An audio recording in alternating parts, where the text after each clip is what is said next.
Hammers, build your body and your bank. Check out how to earn 10K per month plus with my business intelligence, finance technology, consultant training accelerator program. Link in the description.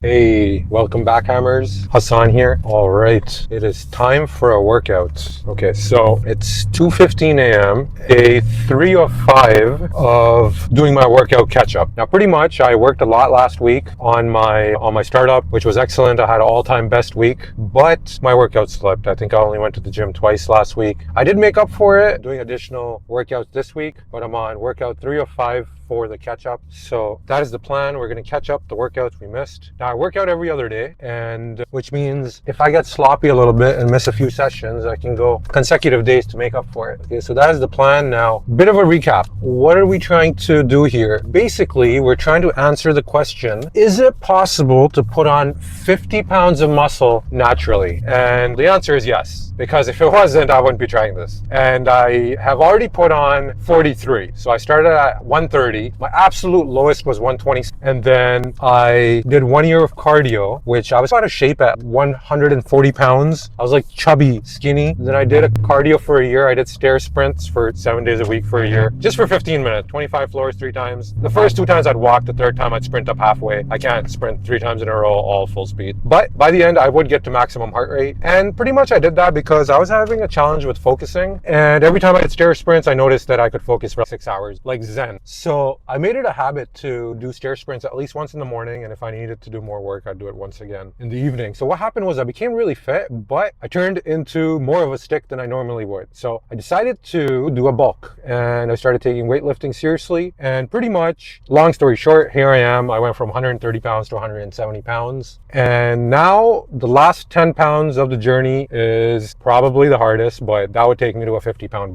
bulk. So that is the question we are trying to answer. Is it possible to put on 50 pounds of muscle naturally? Yes, absolutely. I feel like people give up too fast or think it's not possible, but it is. You do need a solid base. I would say do some cardio before you start. Don't just start if you're super chubby, out of shape. You can do cardio and weightlifting all together, but a couple of months of cardio with a bit of weight training to get conditioned and lean, and then really start the hypertrophy techniques, I would say would do you well. And basically, the hypertrophy techniques, which is a fancy way of saying techniques geared towards packing on muscle more so than size, is what I term intensity-based training, which is drop sets, superset, rest pauses, lengthened partial reps, static holds, and so on. Okay, so I'll go into a bit more detail in that angle, but basically I have 2 minutes before I'm at the gym because I'm going to close location today. So let me say that today we're going to do chest and back, and I had to treat this like a drill because I'm in the middle of a startup, and that is in an interesting position because I put in 2,500 hours. I have a solid product, but the cash on hand is like $1,100 and my burn rate is $40 a day, which gives me less than 30 days. So my mind is fully geared towards the startup mode. I do think I'm in a good spot because I'm about to start email marketing. My product is ready and there's so much value packed in there. I won't rant on that angle because I think last time I was editing, I saw a half an hour rant. So I won't rant on that angle, but basically at 2 o'clock in the morning, I treat it like a drill. So, well, in Scrum ceremonies, what you do is you treat the stand-up like a drill. In the morning, you do a 15-minute drill with your team. I'm treating my workout like a drill. So 2 a.m. comes and I'm gonna get up and I'm gonna do my workout. So chest and back, that is the plan. So I do back first because it's harder to train. Chest I can fatigue in 10 minutes. I just go all out with supersets and it actually grows faster than back. So first is gonna be 5 minutes of stair climber, then 3 sets of pull-ups, supersetted with partial reps, then seated rows. First set is 20 reps for pre-exhaustion, then 1 working set with a triple drop set, then 3 sets of deadlifts with 1 warm-up set, and then 3 sets of bench press with a drop set on each and a warm-up set in the start, and then 2 sets of dips with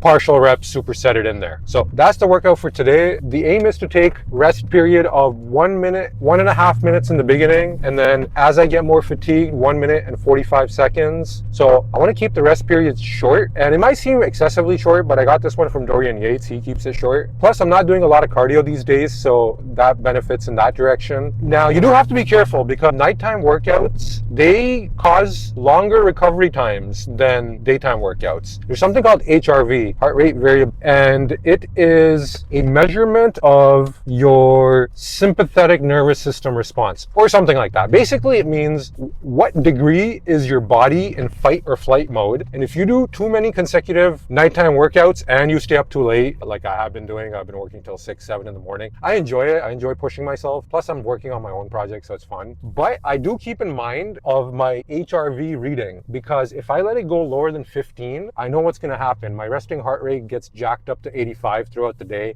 And then because of that, you have fast breathing. It's not fun. That would be symptoms of overtraining. Let me move this over here. That would be symptoms of overtraining. So that is one thing I'd keep in mind. I try not to overtrain, and I do realize going late at night has that risk. But back into the topic of putting on 50 pounds of muscle naturally. I totally do feel it is possible. And actually, I need that light. I do feel it is possible. I put on 40 pounds. One of the key elements definitely is the 3 protein shakes I drink per day. So what I do is in the mornings, I make 3 protein shakes, each with a scoop of oatmeal and each with a scoop of creatine and each with a scoop of protein. So that's 3 protein scoops and 3 creatine scoops, which means I'm usually getting 15 to 20 grams of creatine per day. Now, I know the literature says 5 grams is enough for strength training needs and all of that, but there's journal studies that show that above 15 grams is cognitive benefit, specifically under the conditions of sleep deprivation. I just go for it. I load up on creatine. And what does it do? I think it creates something called ATP, which powers the mitochondria, the powerhouse of the cell. Grade 12 biology. I don't know how accurate that is, but I think that's what it does. So I load up on that so I have more energy during these nighttime workouts. And also took a cold shower and did like a 5-minute Zen meditation from my workout. From working on the computer. I get a chance to transition into a focus mode for the workouts instead of what I was just doing. So all of that gets me geared towards the workout. Now, one topic I want to hit on before I go inside is the debate of load versus volume. Okay, there's a YouTuber named Jamie Ether. He has 7 million subscribers, and he released a video today, and it was high reps versus low reps. What's the date today? I think today is like September 25th or 28th, I forget. But around this date, if you're watching this in the future, go check out his video. On his left side, he trains with high weights with 6 reps. And on the right side, he trains with low weights in the 20 to 30 rep range. And it's a very interesting video because he uses an MRI, not even a DEXA scan. He uses an MRI to check the changes. So he's able to get the volumetric changes of the muscle down to the second decimal point, which is insane. So hats off to him. Very interesting video. But basically, the conclusion was the volume side got more gains than the load side, if you can believe that. So working in the 15 to 30 rep range, in the 20 to 30 rep range, got more hypertrophy than working in the 6 to 8 rep range. Why? More time under tension. Time under tension is a driver of hypertrophy. So when you're only doing 6 reps, you're under the weight for 20 seconds, where if you're doing 30 reps, you're under the weight for 2.5 minutes. And your muscles don't really know what weight you're lifting. They know from the load, yes, but the other thing they know is how long you're lifting it for. So 2.5 minutes of load versus 30 seconds of load, that's quite a lot of difference. So because of that, the high load side actually got a tiny bit, maybe 15% more gains. But hey, there's a misconception. I was reading a comment thread where someone's, hey, why do I get better pumps when I do 25 reps when people say you should do less reps for muscle gain? And the top comment with hundreds of votes was, hey, if I go on a marathon, my legs are sore, but it doesn't cause it to grow, but heavy squats do, or whatever. That misses the point, okay? A marathon is different than working from 15 to 30 rep range. And from my experience personally, if you notice I do pretty high rep ranges, is because after lots of experience, I found that's what worked best for me. And now I'm seeing Jamie Ether back that up. But long story short, he concludes that the beginning portions of the reps are not that stimulating for the high volume side. So if you're doing 30-pound dumbbell chest press, the first 15 reps, and you can do 30 reps, for example, the first 15 reps are not going to be that stimulating, but the last 15 will be once the muscle reaches fatigue level, okay? The benefit is the time under tension. So in the second approach, the waist is the first half of the rep range where the muscle has not yet fatigued enough for the stimulus to have an impact. And then on the high load side, the negative point is the muscle recruits immediately, but the time under tension is not lengthy enough such that it gives you enough stimulus. So now my approach, which is intensity-based training, which is supersets, drop sets, and so forth, I think it's the best, okay? I posit that drop sets are the best for hypertrophy because when you do the first 6 reps with high load, you've gotten the benefit of the first approach. And then when you drop the weight and then you do another 15 reps, you get the benefit of the high volume without the negative aspect of the high volume. So your muscles are already fatigued from the high load. They got recruited immediately, but the time under tension is not there. Then you do the drop set and now you get the volume aspect of it. So you get the best of both worlds. So I'm going to conclude there and say that intensity-based training is the best. The proof is I've been able to put on 40 pounds of muscle naturally. And if you follow these techniques, I think you'll get similar results. But maybe I'm selling this approach a little too much. Whatever. You make your own decision. I'm going to say that that's my experience. And I like supersets, drop sets, partial reps, rest pauses. You get to near failure. You wait for 3 seconds and you keep going. And all of those techniques I've personally found out work the best for me. I picked them up from traditional bodybuilders like Tom Platz, Dorian Yates. And traditionally, the old school bodybuilders, they advocate instinct-based approach. And of course, people will argue that they're enhanced and so on and so forth, which they are. But at the end of the day, how effective is the method at stimulating the muscle, I think remains in play, even if you're enhanced or not. And personally, from what I've seen, if I have 3 protein shakes a day and put in the intensity techniques, my body responded. I went from 130 pounds to 170. I haven't weighed myself in 3 months. I wonder what I am, hopefully a little more. But okay, I'll stop there. Let's go inside and work out chest and back. Okay, you know what? I'm going to start off with some traps because I alternate traps and calves for accessory work on chest and back and arm workouts. On leg workouts, I stopped doing accessory work because it would take too long. Plus, I did some more stretches before this, and I'm just doing them. I'm doing my stretches mid-sets now just to save time so I can get back to my work. But this is how I stretch my lower back. This is a good stretch. Okay, so for traps, I'm going to start off with actually just grabbing the 45-pound plate and doing that just like this.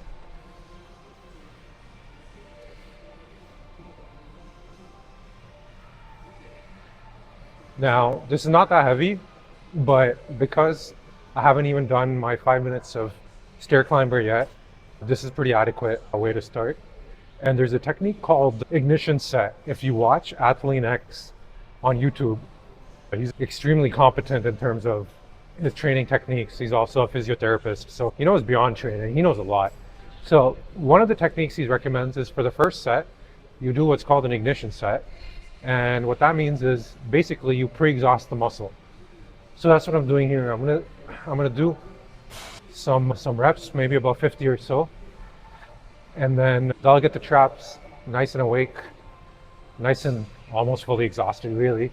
And then I'm gonna blast them with some supersets. I'm gonna do the barbell behind me with the 45-pound barbell and the 45 pounds on both sides. I'll probably do 5 reps of those, 5 to 10.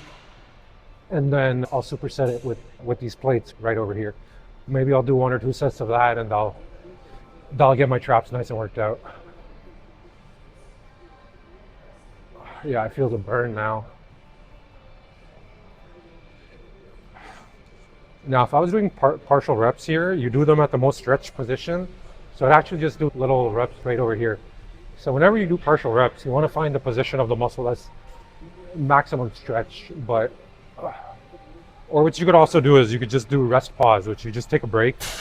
It's not much of a break because there's load on the muscle still. But what you're doing here is you're working the rep range that is near failure. So when you start a new set, you're going through those first 5 to 10 reps that are just junk volume. So when you compound it with the intensity technique of rest pause, it just does a lot more bang for your buck.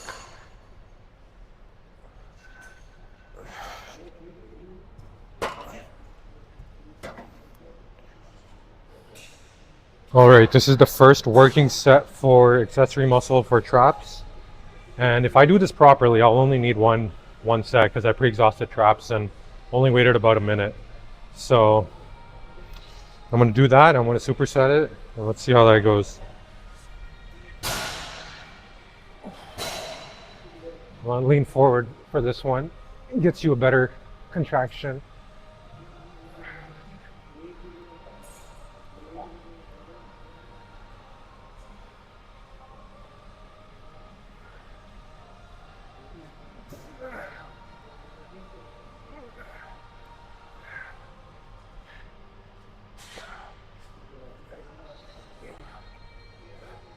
Rest pause. All right, my grip is giving out. Okay, that's it for that. And then the superset.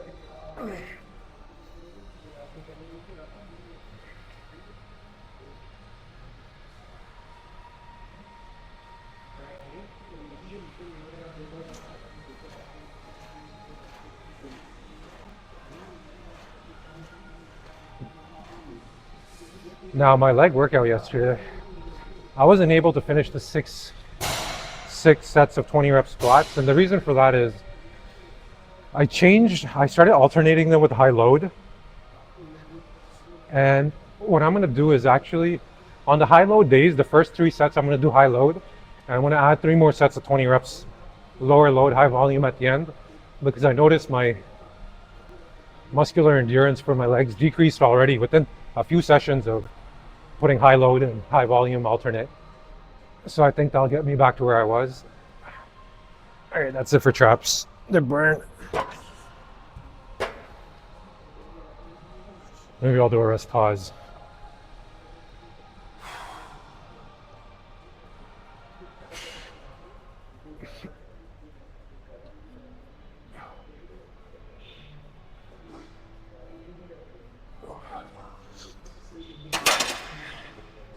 All right, I'm gonna do a 3-minute stair climb. Why not 5? I guess I got warmed up from the shrugs. So 3 minutes is fine, I shall do that. I'm taking a bit of a shortcut here, but I do wanna keep today's workout efficient so I can get back to what I was doing. So I will do that. I'll see you guys in 3 minutes. All right, you know what, let's talk hypertrophy.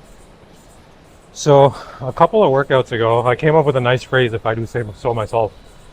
The optimal method to hypertrophy is the efficient frontier between load and time under tension.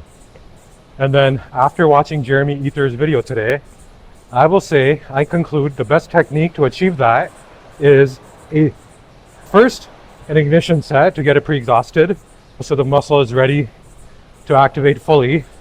Otherwise you're not going to get full benefits of your working set. So first you do that, and then you do a superset, drop set style, or you could just say you do a drop set.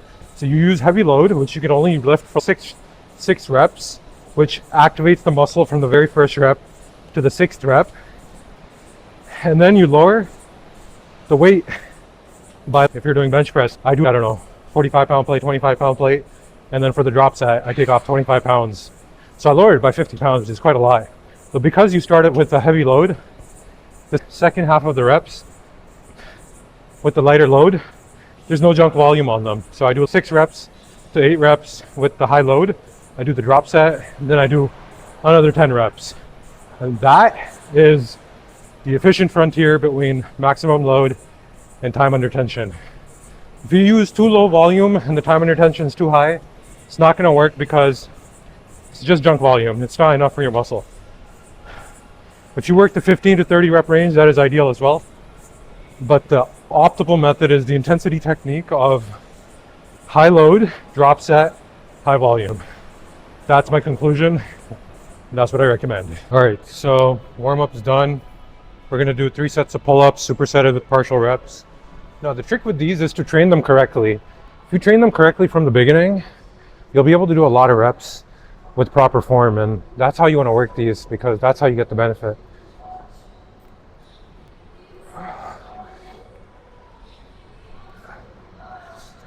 So you want to go full dead hang.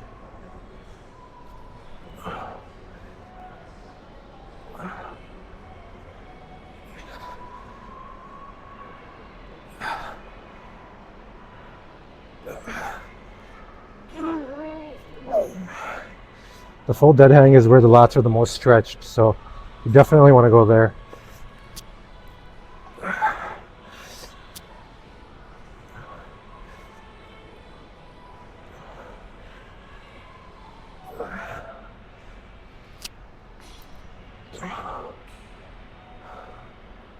Rest pause.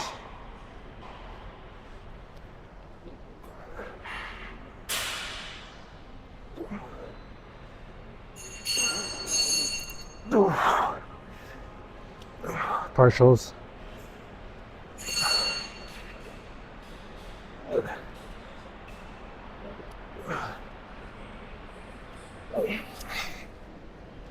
Right, set number 2. I'm going for 10 plus 5.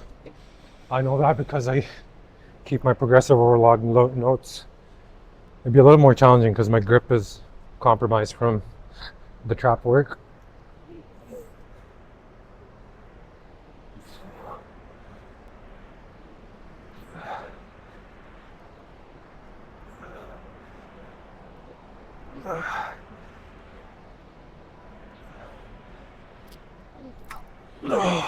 My grip is slipping.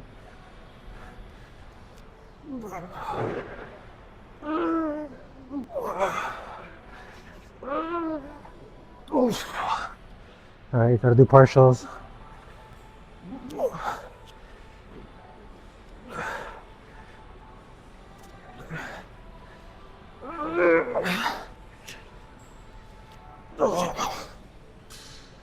Last set, 7 plus 3.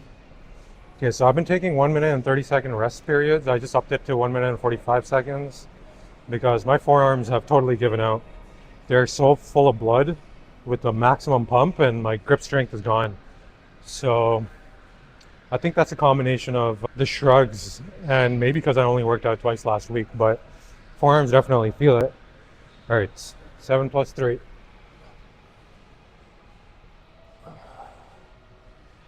I like starting this way so I'm not jumping up and wasting energy.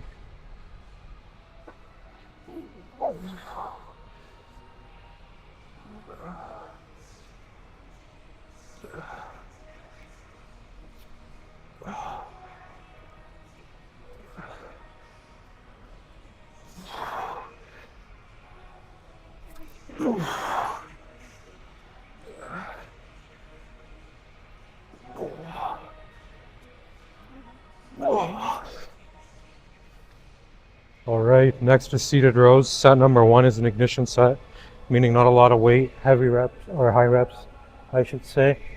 And I'm gonna do 77 pounds, and I wanna make sure that I don't pull my back on this, so I'm gonna flex my abs, and I'm also not gonna lean back more than 90 degrees. So you actually wanna lean forward for this one, and wanna keep your back flexed. I know 77 pounds is not a lot, but I'm gonna do it with good form for 20 reps. I'm gonna try to really get a mind muscle activation going. And then the next set is a triple drop set, which will annihilate it. You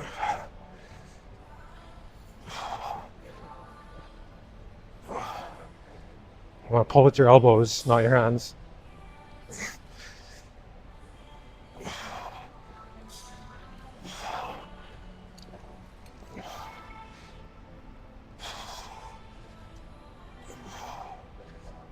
I feel it now, although I forgot how many reps I did. I'm gonna say 14, 15, 16. I gotta lean forward, I forgot.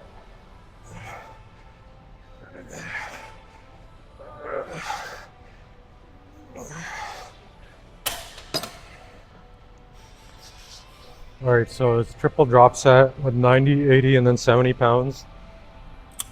We're gonna go with 99. 88, 77.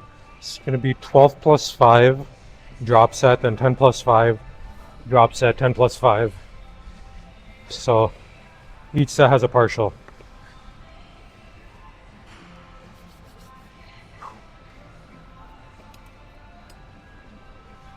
Well, that's pretty easy. I keep switching gyms, so the weights throw me off. 3, 4, 5, 6, 7, 8,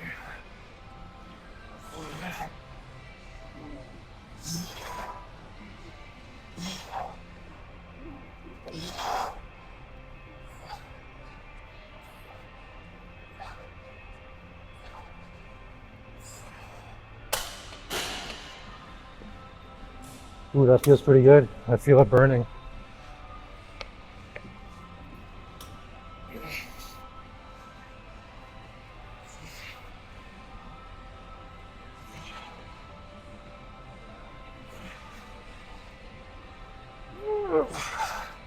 There you go. Now I got hurt.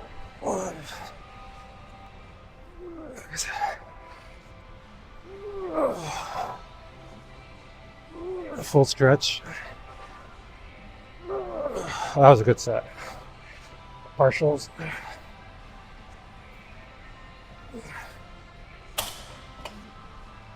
I jinxed it. I leaned back too far on the partials. Okay.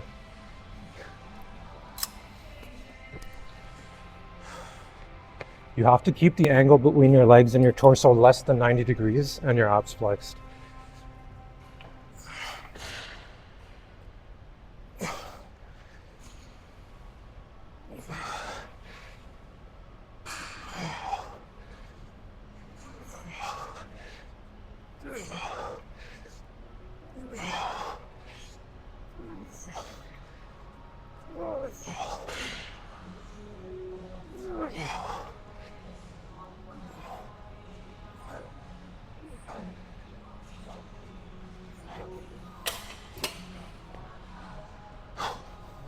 Great, so I'm about 40 minutes into my workout and I have 3 sets of deadlifts, not including warm-up. My grip is still gone. So I have 20 minutes to finish deadlifts and chest. So first set warm-up, 12 reps or maybe 10.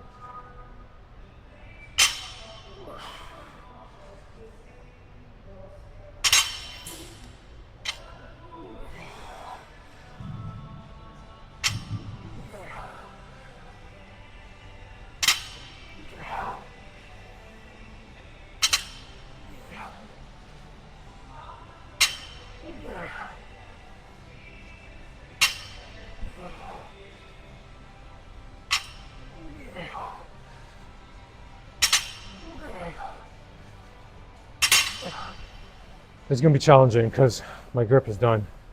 All right, working set number 1, 45-pound plate times 10 reps. I'm gonna do alternate grip. That should help with my grip issue.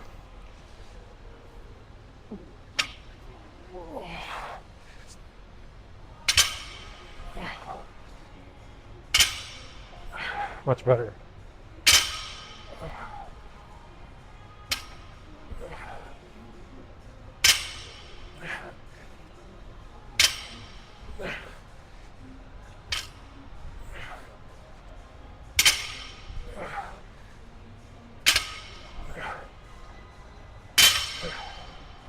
All right, set number 2, working set number 2 of 3.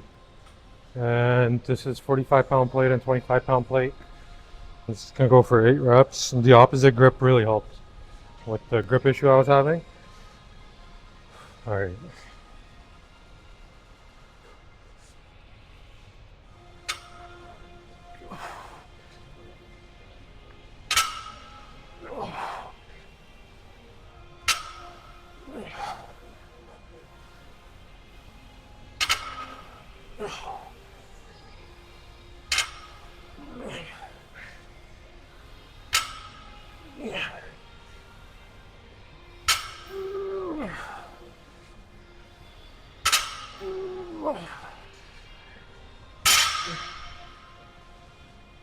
Definitely harder at 3:30 in the morning. All right, set number 3, another 8 reps. Now I did take a 2-minute break between that set because it turned a little bit more red than usual on the last rep. Before that I was taking 1 minute and 45-second rest periods, but the last one was 2 minutes and I'm extending it even a little bit longer. All right, let's go for it.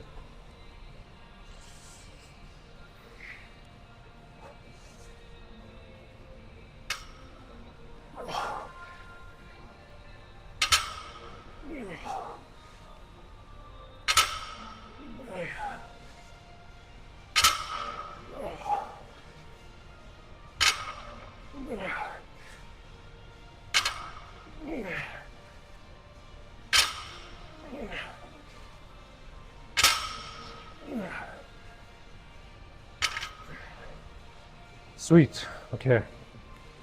I'm gonna take a 3-minute break and then I'm gonna do bench press. 3 minutes because I want to have some fresh strength for the bench press. All right, bench press time. Now, I will be modifying this workout a little bit. Basically, I'm gonna remove one set of deadlifts, and the reason for that is I spent 53 minutes training my back and I only have 7 minutes left to train my chest. And although I can train chest very fast and have it grow faster than back, it has become asymmetrical, because before I was doing lat prayers, 2 supersets, and then I put in 3 sets of deadlift with 1 warm-up. So I do want to keep it around an hour. If Dorian Yates can train for 45 minutes and be 6 times Mr. Olympia, I'm pretty sure I can have a good workout in an hour. So I will reduce deadlifts by 1, and I think that'll get me back to 1 hour exactly where my workout used to be. Of course, we want to push hard the whole time, otherwise it's going to be a waste. Okay, first set is a warm-up.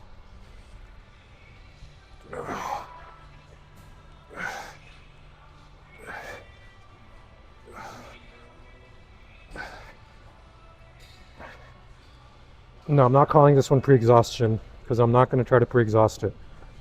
I need my chest muscles fresh for the heavy working set. Otherwise, I'd push harder. So this is not an ignition set.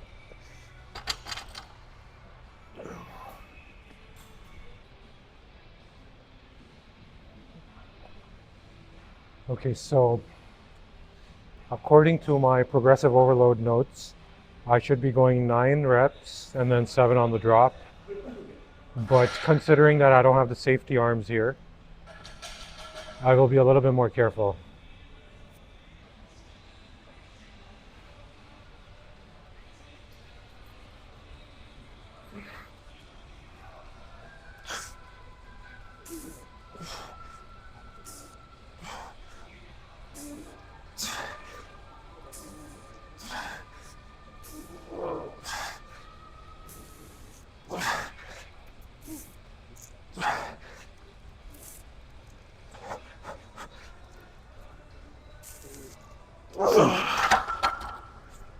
Sweet, I got all 9. The problem was my right hip cramped as soon as I started, but I got it.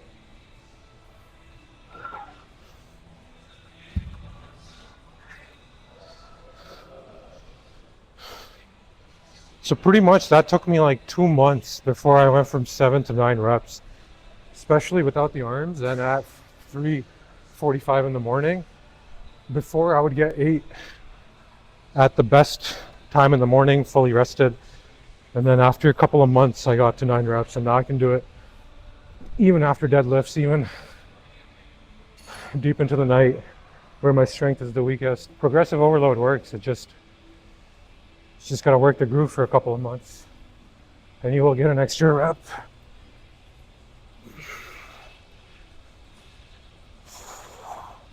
I don't know, my hip always cramps right there for some reason when I do this.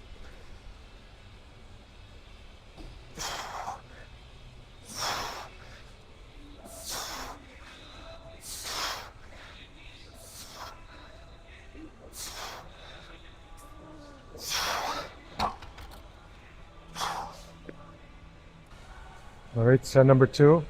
I'm going for 4 plus 6, maybe 1 less, depending on how it feels. I'm also taking 2-minute rest periods doing these.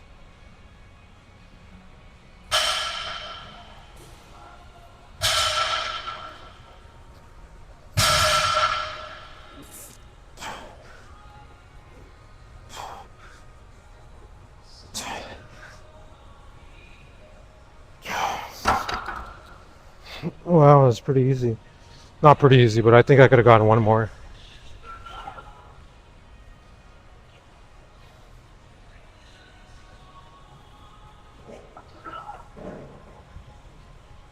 All right, drop set. Drop set for that time under tension.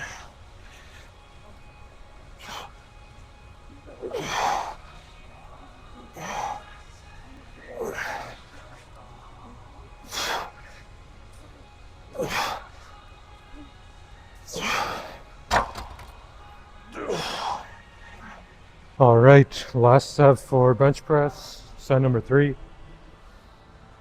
4 plus 6 once again.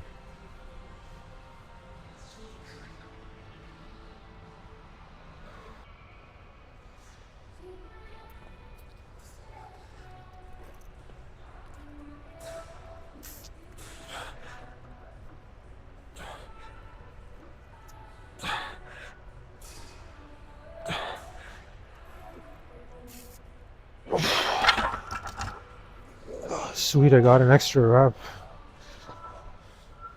That's a risky rep.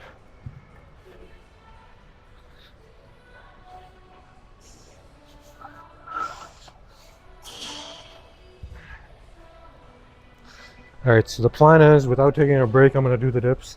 Because I'm running over by about 10 minutes, which isn't bad, but from here straight to dips.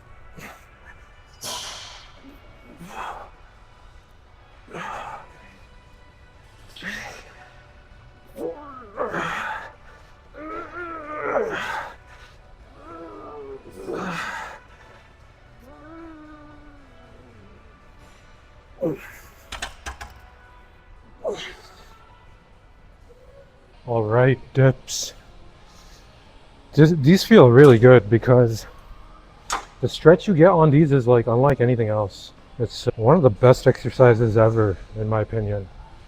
But of course, you have to take advantage of the depth. And here, I'm not really going for reps, I'm just going for a nice deep stretch.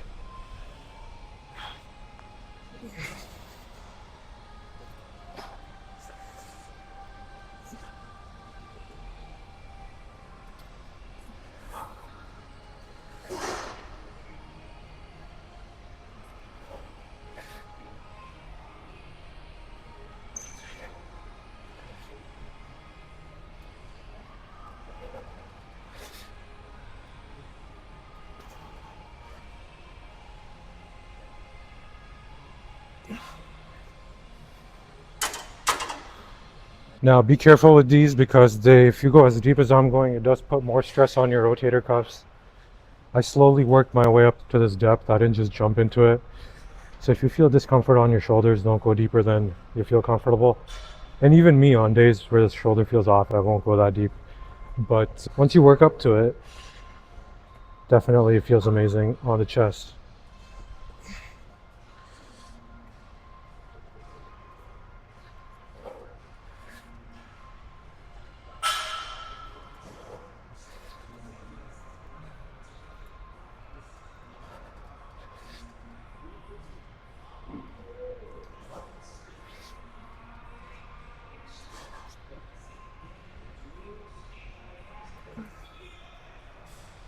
All right, sweet, I'm done. So I started this workout at 2:40. I don't count the stair climb or the 5-minute warm up. I count my time after that. So 2:40, and now it's 4 o'clock. So 1 hour and 20 minutes. So I am going to trim it down a little bit, but overall solid workout. It's just easy to keep adding stuff, and then eventually you got to remove some stuff too. So I think if I remove one set of deadlift, then I'll be right back at hopefully an hour. Let's see how that goes. Okay, let's do a pump check. All right, done the workout. Between the deadlifts and the extra rep on the bench press, I have to say that was pretty taxing. So the pump check's going to be a little difficult, but we're going to go for it. First, front relax. They call it front relax, but the abs are flexed a little bit.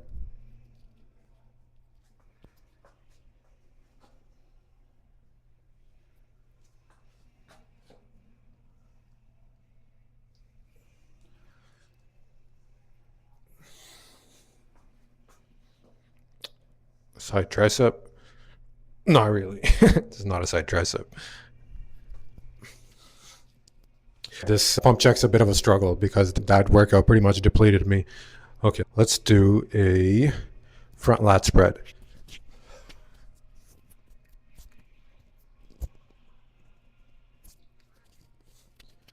Front double bicep.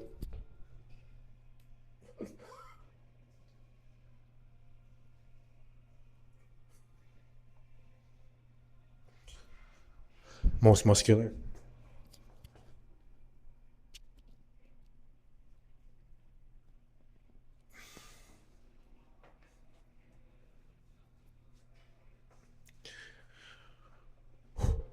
Side chest.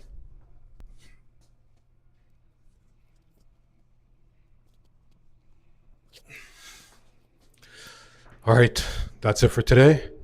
Thanks for joining me. Next workout, we're going to do arms, which will be tomorrow because I have to catch up. Look at that. What's up with that? I didn't even do any cardio, but that's what I mean by it depleted me. It's pretty good. Happy with that. All right. Pump check attempt number 2. The issue is I can't really see what I'm doing with the other view, so I'm going to try the front-facing camera. It's lower quality, but at least I can see what I'm doing. Let's see how that goes. All right, let's see if I can get a side tricep.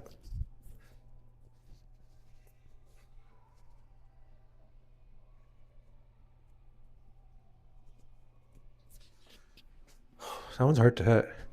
The left side is even worse.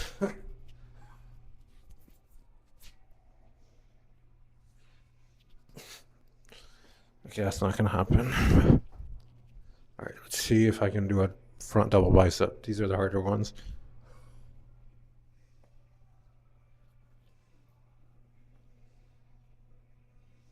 I don't know. I feel like I'm doing the vacuum wrong.